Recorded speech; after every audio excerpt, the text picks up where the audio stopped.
આજે આપણે વાત કરીશું પાવાગઢની, ગુજરાતનો એક ગૌરવશાળી પર્વત, જ્યાં ઇતિહાસ અને પૌરાણિક કથાઓ એવી રીતે ગૂંથાયેલી છે કે એક મોટું રહસ્ય જન્મ લે છે.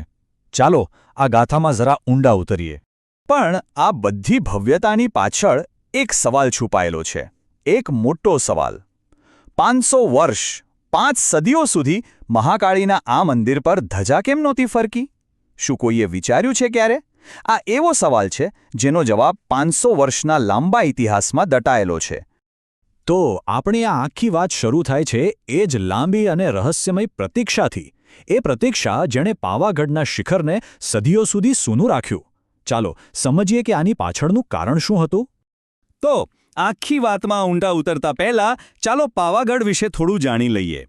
આ પર્વત આવેલો છે ગુજરાતના પંચમહાલ જિલ્લામાં. લગભગ 800 મીટર ઊંચો છે. પણ ખબર છે, આ માત્ર એક પર્વત નથી. એની તળેટીમાં ઐતિહાસિક નગરી ચાંપાનેર છે, જે યુનેસ્કો વર્લ્ડ હેરિટેજ સાઇટ પણ છે.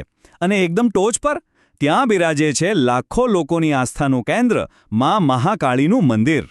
હવે આ મંદિર આટલું બધું મહત્વનું કેમ છે એ સમજવા માટે આપણે સીધા જવું પડશે પૌરાણિક કાળમાં, જ્યાંથી આ જગ્યાની દિવ્ય કથા શરૂ થાય છે. જુઓ, પૌરાણિક કથા એવી છે કે જ્યારે માતા સતીએ પિતાના યજ્ઞમાં આત્મવિલોપન કર્યું ત્યારે ભગવાન શિવ ક્રોધમાં આવીને એમના દેહને લઈને તાંડવ કરવા લાગ્યા. હવે સૃષ્ટિને બચાવવા માટે ભગવાન વિષ્ણુએ પોતાના સુદર્શન ચક્રથી માતા સતીના શરીરના 51 ટુકડા કર્યા અને જ્યાં જ્યાં આ અંગો પડ્યા એ જગ્યાઓ બની ગઈ ભારતની સૌથી પવિત્ર શક્તિપીઠ. અને પાવાગઢ? પાવાગઢ એ જ પવિત્ર જગ્યા છે જ્યાં માતા સતીના જમણા પગનો અંગૂઠો પડ્યો હતો. બસ આ જ દિવ્ય ઘટના પાવાગઢને ભારતની સૌથી જાગૃત અને શક્તિશાળી શક્તિપીઠોમાંથી એક બનાવે છે. ચાલો હવે પૌરાણિક કથામાંથી આવીએ ઇતિહાસ અને દંતકથાના એ સંગમ પર. એક એવી વાત જે પાવાગઢના છેલ્લા હિન્દુ શાસકના ભાગ્ય સાથે સીધી જોડાયેલી છે. આ કથાનું મુખ્ય પાત્ર છે રાજા જયસિંહ ચૌહાણ, જેમને પાછળથી લોકો પતઈ રાવળ તરીકે ઓળખવા લાગ્યા. ખૂબ જ શક્તિશાળી રાજા હતા, પણ કહેવાય છે ને કે અહંકાર, બસ એ જ એમના પતનનું કારણ બન્યો.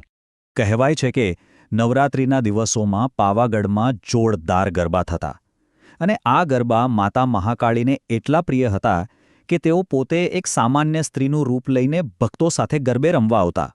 બસ આવી જ એક રાતે સત્તા અને મદિરાના નશામાં રાજા જયસિંહની નજર ગરબા રમી રહેલી એ અત્યંત તેજસ્વી સ્ત્રી પર પડી.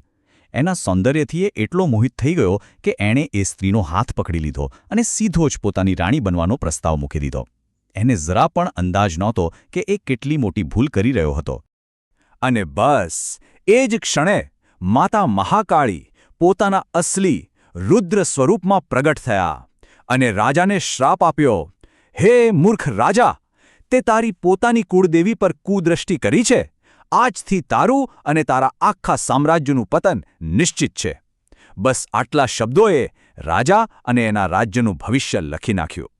અને ખબર છે, આ શ્રાપ પછી જ રાજા જયસિંહનું નામ ઇતિહાસમાં પતઈ રાવળ પડી ગયું.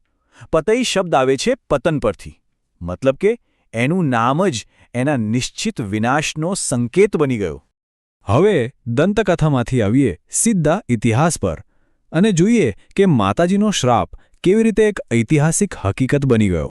અહીં છે ને દંતકથા અને ઇતિહાસ એકદમ સામસામે આવી જાય છે. એક તરફ દેવીનો પતનનો શ્રાપ અને બીજી તરફ સુલતાન મોહમ્મદ બેગડાનું આક્રમણ. આ કોઈ સંયોગ નહોતો. શ્રાપના શબ્દો જાણે ઇતિહાસના પાના પર સાચા પડ્યા. તો થયું એવું કે ઈસવીસન 1484માં સુલતાન મોહમ્મદ બેગડાએ પાવાગઢ પર ચડાઈ કરી. લગભગ 20 મહિના સુધી કિલ્લાને ઘેરી રાખ્યો. જ્યારે અનાજ પાણી ખોટી ગયા ત્યારે રાજપૂતોએ અંતિમ યુદ્ધની તૈયારી કરી. પુરુષોએ કેસરિયા કર્યા, એટલે કે મૃત્યુ સુધી લડવાનો નિર્ણય કર્યો. અને સ્ત્રીઓએ જોહર કરીને પોતાના સન્માનની રક્ષા કરી. પતઈ રાવળ લડતા લડતા પકડાઈ ગયા અને જ્યારે તેમણે ધર્મ બદલવાની ના પાડી ત્યારે તેમની હત્યા કરી દેવામાં આવી. ચાલો હવે સીધા આધુનિક સમયમાં આવીએ અને જોઈએ કે એ 500 વર્ષ જૂના શ્રાપનું પરિણામ આખરે કેવી રીતે પૂરું થયું.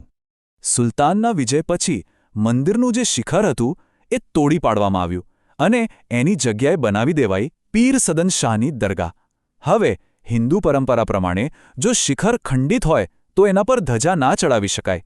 બસ આ જ કારણ હતું કે સદીઓ સુધી માનું મંદિર ધજા વગરનું રહ્યું, એકદમ મૌન પ્રતીકની જેમ. પૂરા 500 વર્ષ! જરા વિચારો, આટલો લાંબો સમય પાવાગઢનું મંદિર આ જ હાલતમાં રહ્યું, જાણે એક અધૂરી વાર્તાનું પ્રતીક બની ગયું હતું. પછી આવ્યું વર્ષ 2022 અને એક ઐતિહાસિક ખૂબ જ સકારાત્મક બદલાવ આવ્યો.